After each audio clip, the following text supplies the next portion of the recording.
All right. Good evening, everyone, and welcome to Passionately Speaking, our weekly public speaking training call. And tonight, our topic is beyond applause and how you can go beyond. Well, where's the rest of my title? I'm sorry, I didn't get it written down. Beyond applause, creating an interactive audience experience, creating an interactive audience experience. And we talked about audience participation a lot on these calls, but we always want to continue to keep it top of mind because it is something that is so critical and so valuable that we have to continue to do it. We have to make it a point to do it. So that's what we're going to do. Now, how many of you have seen speakers, and we've all seen speakers, and they've been great, but at the same time, after they were done, you clapped for them, you gave them an applause, but now you're thinking, huh, what did you learn? Right? I mean, we've all had that, right? It's like we felt nothing. And we felt nothing because they didn't really connect to us. Maybe they gave us great information, but they didn't connect to us and we didn't connect to each other, which is really important in a longer talk. Nowadays, we have 10 minutes. The interaction from you, from the audience is fine. But the longer you have that audience in front of you, the more connection you need. And not only connection with you, but connection with each other. So when I do a seminar for a day or 3 days, it's about creating a bond between you and your audience, and then between each audience members, and then between the community as a whole. And that's how you keep them interested.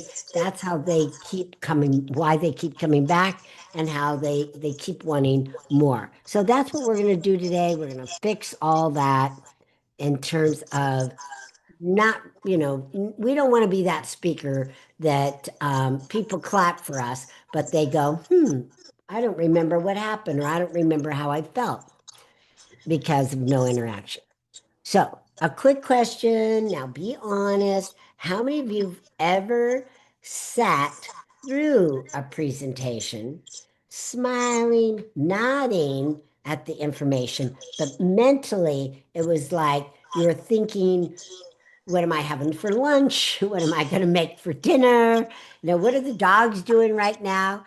Right? I mean, you're not really present, but you're like this. And I mean, I could ask you that, and you could say, yeah, I could say, how many of you done that on these calls? That's natural. The spirit leaves the body all the time.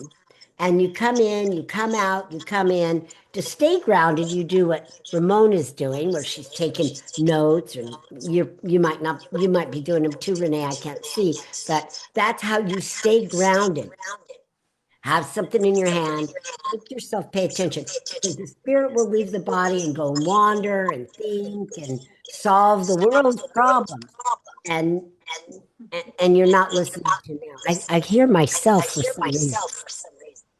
I'm echoing So, myself. Arvee, yes, you are echoing. Am I echoing? Yes. Okay. Let's hit mute for both of you. Yeah, hit I hear Ramona. Yeah. Okay, now I don't hear myself. There's no echo. So Ramona, for some reason, your phone was giving me an echo. I don't know why. Is your phone and your computer on? Oh, well, no, just my iPad. I couldn't hear. I couldn't hear the echo. But if you hear the echo, I mean, I don't have a problem turning off my mute. Say that again. And I wasn't hearing an echo. Okay, now it's not echo. Oh, now it is. Well, that's fine. I What don't. is that? But I'll turn off my mute because I don't need to be talking. Hold on. Sometimes it happens if we have an iPad and an iPhone on or something, but okay. All right. So when it's time for you to talk, I'll be quiet and that way we could take turns. Okay.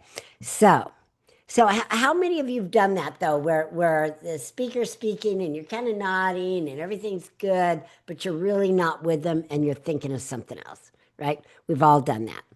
So, I mean, I've done it a million times myself, and afterwards,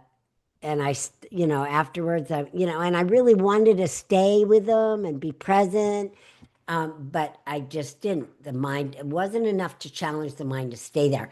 But we're going to change that because that's what interaction does. And we just have to know and accept that, yes, bodies are, our mind is going to leave the body in any presentation. It does it when your conversations. I mean, you can have a conversation with one person and you're sitting there and you're really trying to listen to them. And yet, whatever they say causes your mind to think of another story or to think of another circumstance. And no matter what you do, it's going to happen. So, knowing that, we give our audience forgiveness, we give ourselves forgiveness, but we use techniques like this being interactive with our audience to bring them back as often as we can. And how often do we need to use something that's interactive? Every 5 minutes. Yes, every 5 minutes. And I'm going to share with you what some of those things are. So just think of it, if your audience is quiet and still, but they're staring up at you, and that's not all, but they're not like always focusing. Sometimes it's just that they're in survival mode, right? They're just kind of like looking, kind of waiting for you to be done. So we want to make sure that we add participation so that that doesn't happen. All right, so number one technique, you want to invite them to participate early in your presentation. That's why one of the things that we have them do is when we hold up our hand and ask them questions, how many of you, and they have to hold up their hand, guess what? That's audience participation. And we do it early. Now, if yours, if your opening is different, where you're not asking them a question, then you need to have something very soon within a minute of opening your presentation. Just hit them with it. All right. So, number one, audience participation. Invite them to participate early. If you don't engage your audience early, they will mentally check out early. Just the way it works. If you don't engage them early, they will check out early. Okay. Now, so engage in the first, remember I said you have to engage every 5 minutes, but the early engagement, you want to do it within the first minute to 2 minutes, no longer than 2 minutes. So I just say, hey, use that as your attention grabber and you're covered, right? Boom. All right. So let's talk about, all right, so let's prove this for a second. So type in one word right now in the chat that you think that makes a speaker engaging. What is one thing that they do that makes them engaging? Okay, and that way we won't have to worry about Ramona's, Ramona's, just one word, a one-word answer.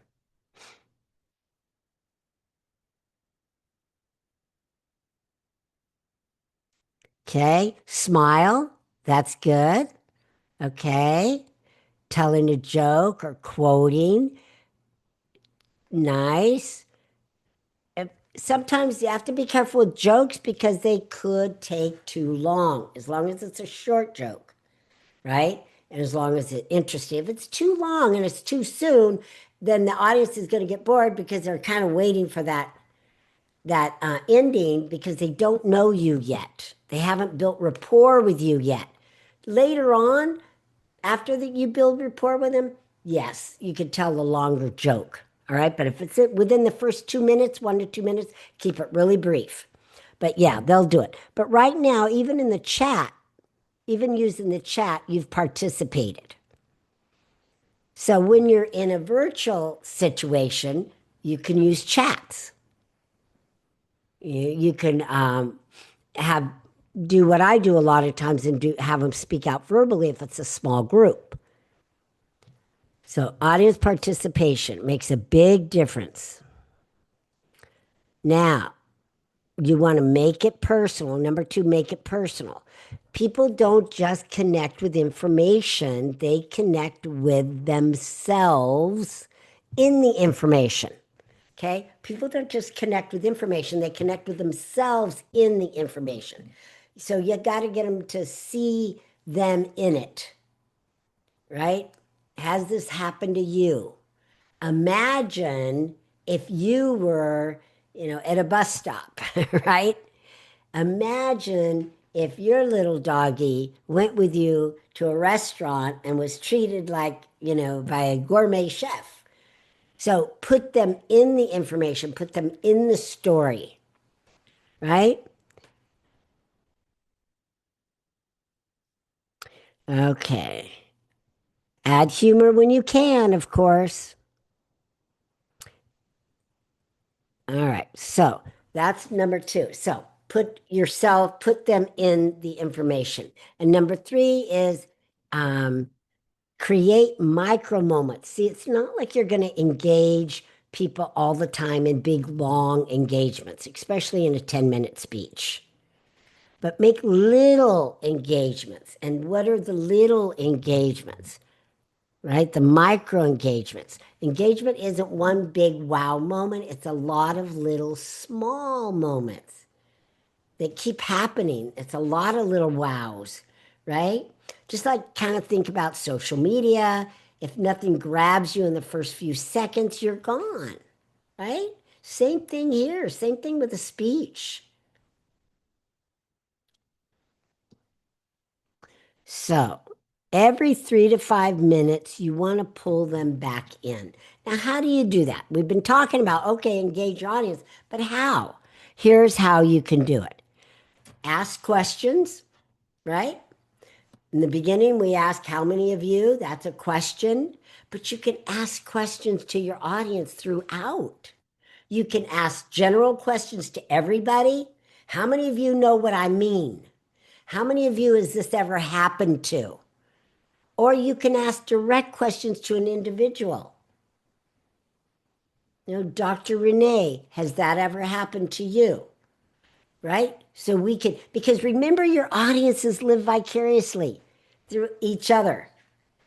They live vicariously. So when you ask Dr. Renee a question, your mind is thinking, your mind is answering it for her, right? But it's for you because you're in the information. You're part of the story. It's a phenomenon that's so incredible. So you could go back and forth. So it's not like you're doing the same thing all the time, asking a whole bunch of general rhetorical questions. They shouldn't be rhetorical. They should be things that stimulate the mind, that get the mind to want to answer it. And powerful words like imagine will do that. Or has this ever happened to you? That'll do that. Right? So ask them and then involve them with the answer. So you ask somebody a specific question and you involve your audience into answering it, and then you want to make sure you respond. You don't ask blanket questions and then just move on to another topic because the audience will feel like a fool, right? They were vulnerable. They raised their hand. They stepped up. They said, hey, it's like you ask somebody, hey, have you ever claimed bankruptcy? And they go, yeah, me. And then you just, ignore them and they feel like an idiot. You have to respond. You get them involved, but then you have to respond. You have to thank them. Thank you for that. Or thank you for being honest. Thank you for stepping up. Thank you for answering, right? You have to work it. You have to respond.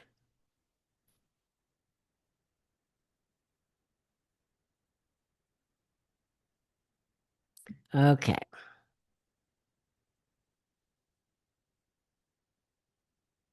Sorry, I lost my place. Okay.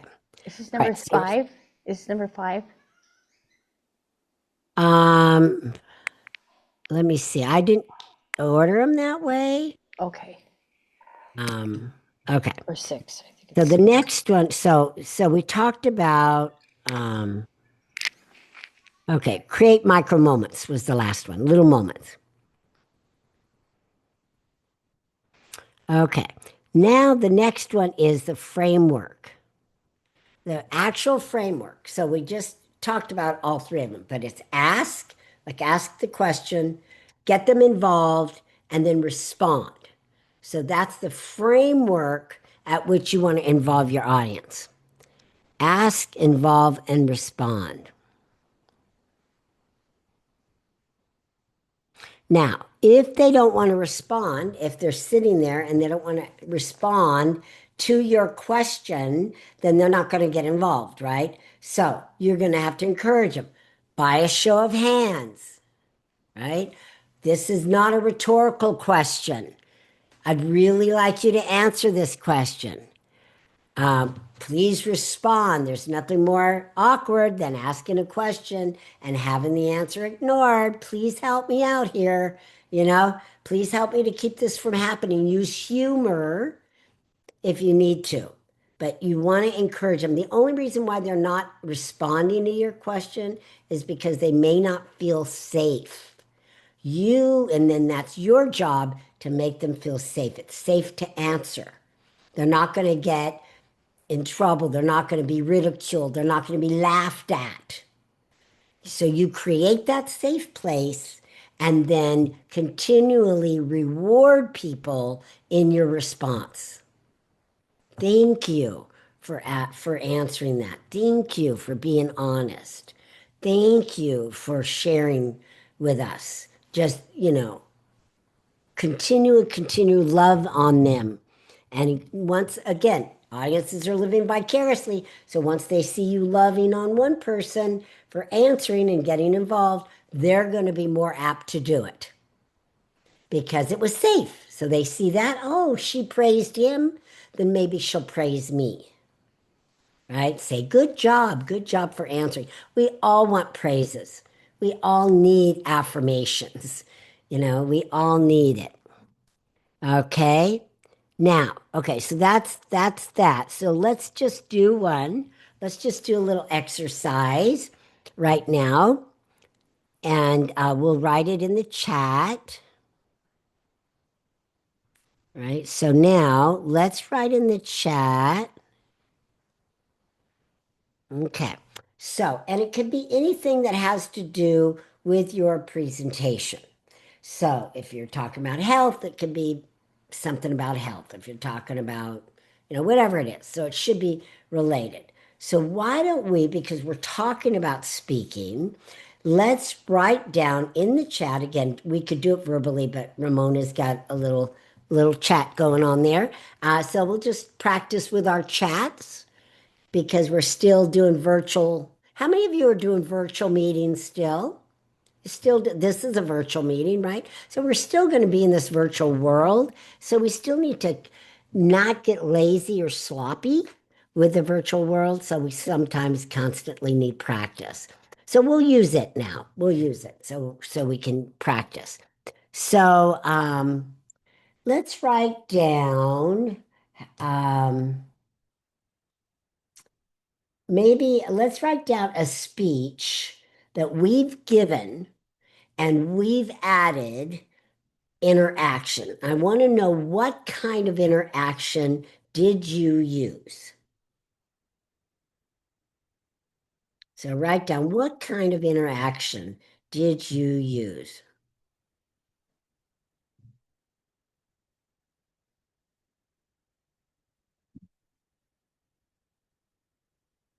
What kind of interaction?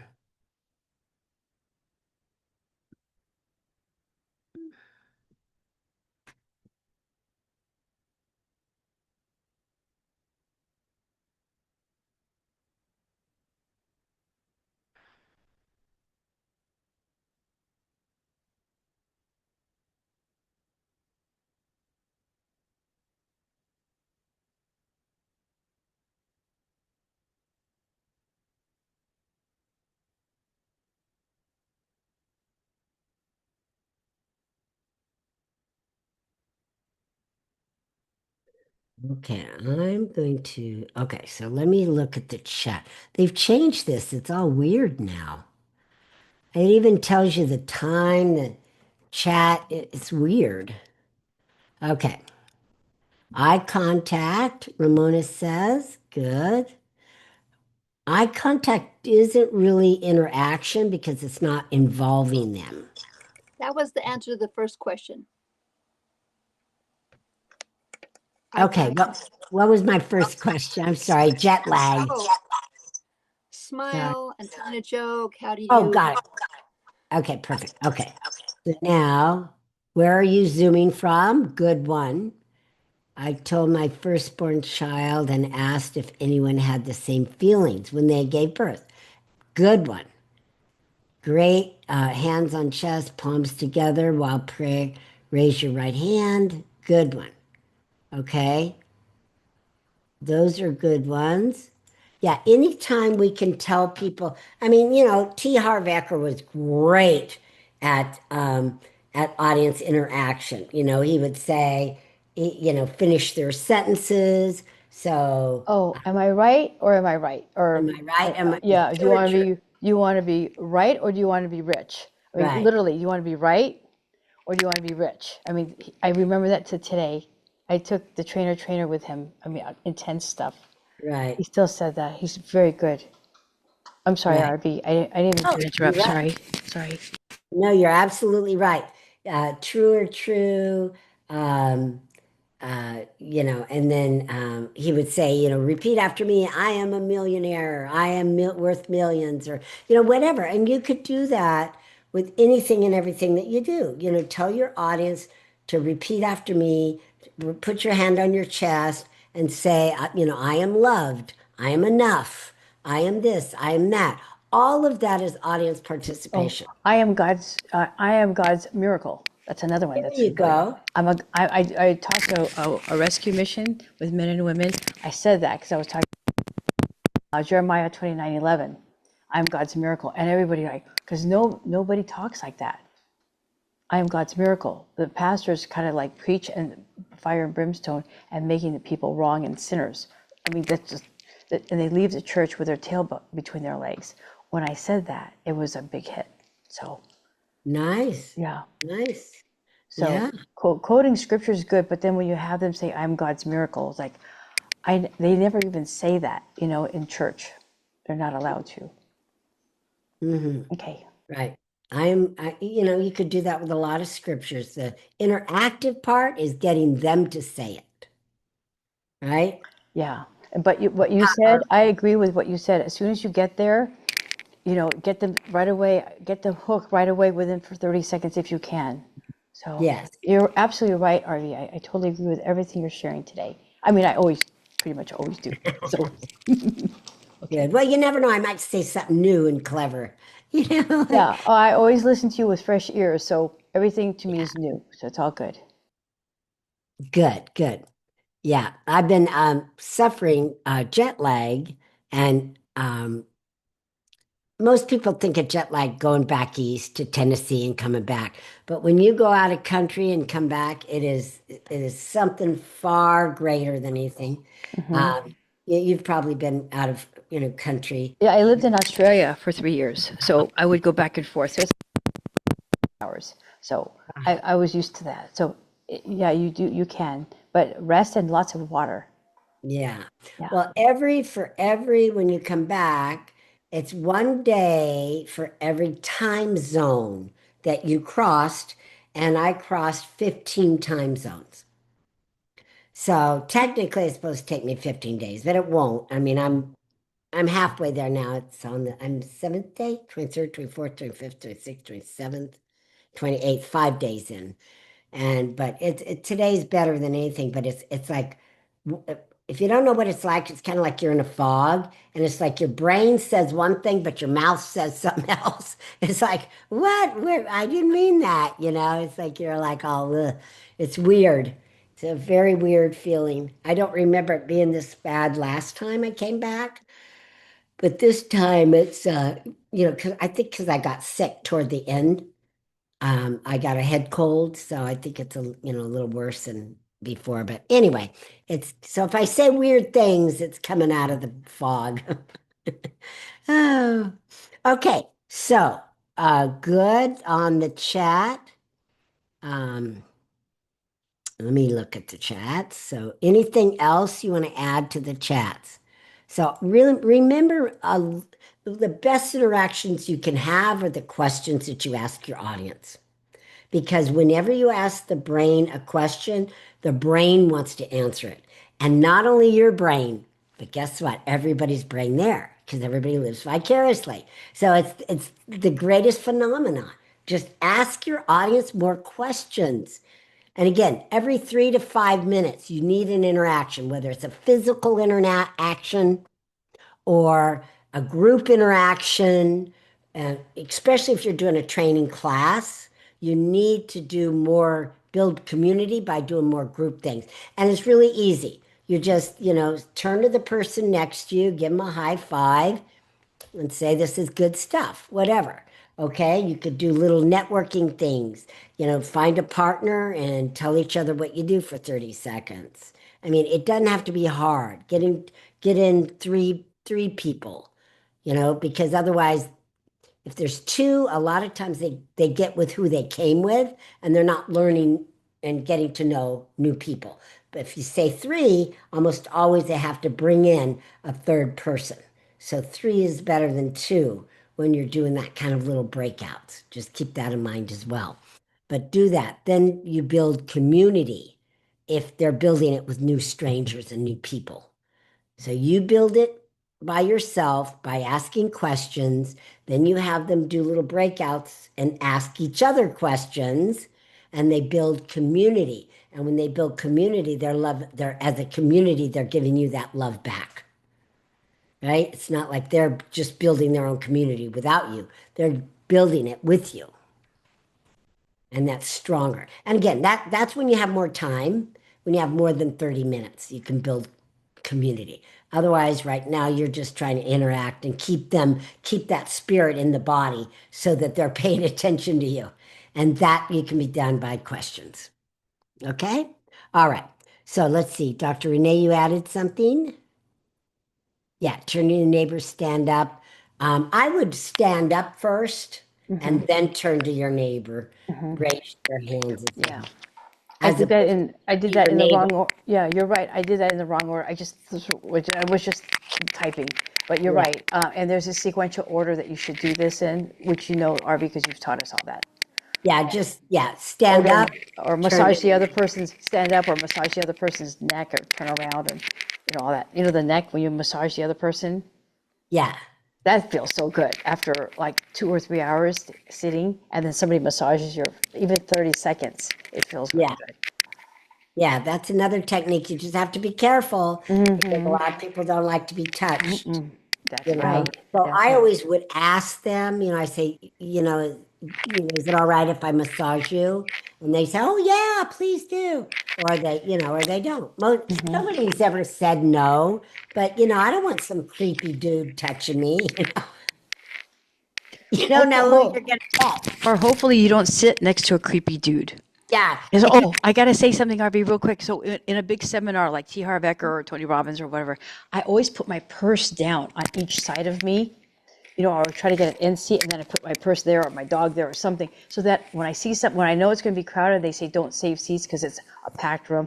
I'll look for a little Asian person who's innocent, like an Asian thin little girl or Japanese little guy, and why don't you sit here? And say, oh, thank you. I do that in the airplane too. On purpose, because you don't want some sweaty and everything and touching your skin. You know what I mean? I know exactly what you mean. Especially with long hours on an airplane. So that's my little ditty there. Okay. Okay, great. All righty. Well, that's our call for today. I hope that it helps. Remember to, interact with your audience as much as you can. Questions are the best way, but there are other ways as well. Okay, so that's our call today.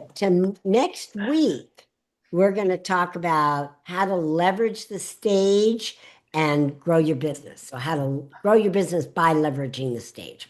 Okay. All right. So don't miss it. All right. Don't hang up the phone yet, Arvee. I want to share something with you and Ramona really quickly that happened today. Okay. Should I stop the recording if you want to? Yeah, but Okay. it's regarding a speech. It's regarding a speech. Okay. Perfect. Well, maybe we want to hear it. Oh, yeah, I think you would. Okay, and I'll just a leave it sharing for recorded. you and Ramona a thought. When I saw it today, I thought of our community tonight because I remember you said the 28th that you'll be back, and I was so excited. I was so eagerly waiting for 7 o'clock to roll around. Your time is 4. I heard when you get up a moment, listen to Prince Charles, King Charles, the King, spoke at Congress today on Capitol Hill. I'm about pomp and circumstance, and I don't care what Democrat, Republican, it doesn't matter. He walked in, he grabbed the attention, he made people laugh, he quoted Tennessee Williams or something like that, and quoted some American authors, like just different American authors. And then right away, and he's the King of England. He was very well rehearsed, but he had people laughing. He had, I believe, 11 standing ovations, 11. 28 minutes he spoke, but 11 standing ovations. Because you know how you've asked me how many standing ovations I've had? And I told you what it was 26, but that's in a year's time. He had in a short time, and then he had the clapping. Every time he would say something, everyone would clap. But the Democrats and Republicans, I've watched a lot of their meetings where the Democrats would be like this because the Republicans said that. And they were just like this. It's very petty, and I don't want to talk about politics because it doesn't really matter for this conversation. But what the King brought together, first time I've seen it since, it was a united front. It was like America together, not separate. It's been so separate. And he talked about God a little bit. He talked about the war and this and that. Just the way he brought it to everyone's attention. Everyone was applauding, and he had everyone singing from the same hymn book. It was a wonderful.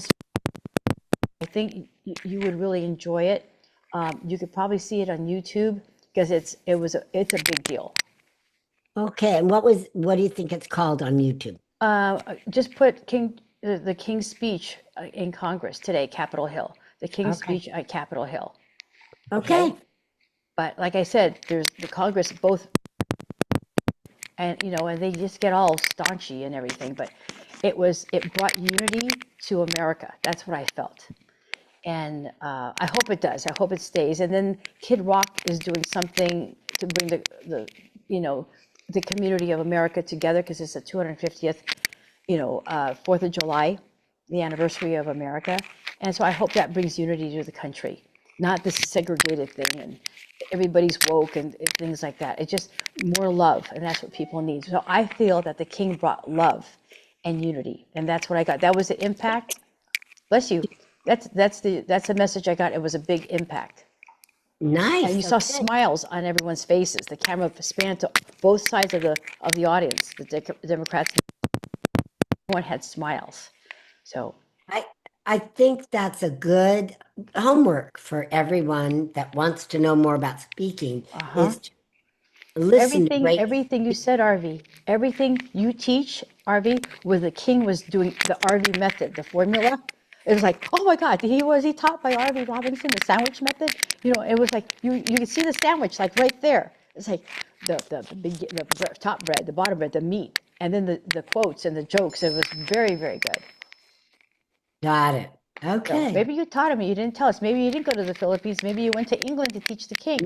I don't Maybe know. I did. Wouldn't that Maybe be you did, great? and you came back with a great tan. So, Wouldn't that be great? Well, when you say the King's Speech, I always think of the movie, The King's Speech. oh, okay. I didn't see that movie, but this speech, and it's not that long. It's only 28 minutes. It's certainly not boring at all. Like I said, it's the Arvee formula. So, I'll and watch it. it's definitely a tribute to Arvee Robinson's wisdom. And so that's an honor for me to say that because I listen to lots of people.